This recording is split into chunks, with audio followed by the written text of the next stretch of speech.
উদউনি আস্তাজিব লাকুম ইন্নাল্লাযীনা ইস্তাকবিরুনা আন ইবাদাতি সায়াদখুলুনা জাহান্নামা দাখিলিন। আল্লাহ রাব্বুল আলামিন বলেন, উদউনি আস্তাজিব লাকুম। আল্লাহ রাব্বুল আলামিন সমস্ত মানুষদেরকে ডাক দিয়ে বলেন, হে বান্দা, তোমরা আমার কাছে চাও, আমি তোমাদেরকে দান করব। যেই ব্যক্তি আল্লাহ রাব্বুল আলামিনের কাছে তার মনের ইচ্ছাগুলো চাই, তার চাহিদাগুলো চাই, আল্লাহ রাব্বুল আলামিন তাকে সেটা দান করবেন।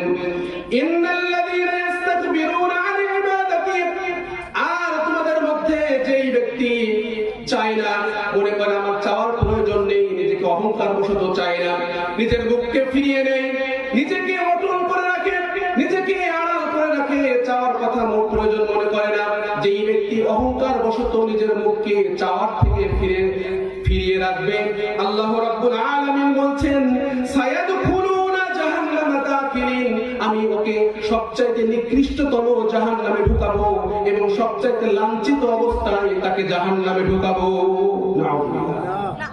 কাকে ঢুকাবে?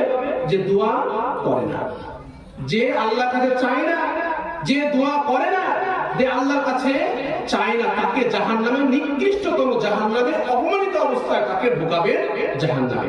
তাহলে দোয়া করতে হবে, দোয়া করতে হবে। নোমান ইবনে বাশির রাদিয়াল্লাহু তাআলা আনহু তিনি বলেন, রাসূল সাল্লাল্লাহু আলাইহি ওয়াসাল্লাম, তিরমিজি 3372 নম্বর হাদিস, রাসূল সাল্লাল্লাহু আলাইহি ওয়াসাল্লাম বলেন, ইন্নাদ দুআ, নিশ্চয় দোয়া হলো ইবাদত, নিশ্চয় দোয়া হলো ইবাদত। যেই ব্যক্তি দোয়া করলো ওই ব্যক্তি আল্লাহর যেন ইবাদত করে ফেললো। সুবহানাল্লাহ। তাহলে আমরা দোয়া কোথায় ঢুকিয়েছি? শুধু মসজিদের মধ্যে, মসজিদের বাইরে কোনো দোয়া করি না। একজন মুমিন যখন বাড়ি থেকে বের হয়, আল্লাহর ওয়াস্তে তখন যে দোয়া পাঠ করে, আল্লাহর উপর তাওয়াক্কুল করে যখন সে দোয়া পাঠ করে, ওটাও তার ইবাদতের মধ্যে গণ্য হয়ে যায়। একজন মুমিন যখন তার জমিনে হাল চাষ করার জন্য হাল চাষের শুরুতে যখন দোয়া পাঠ করে, তখন সেটাও তার জন্য ইবাদত হয়ে যায়। একজন মুমিন যখন ঘুমাতে যায়, যখন ঘুমানোর মধ্যে যখন সে দোয়া পাঠ করে ঘুমাতে যায়, ওই ঘুমটাও তার জন্য ইবাদত হয়ে যায়। আর আমরা শুধু দোয়া মসজিদের মধ্যে সীমাবদ্ধ রেখে দিয়েছি।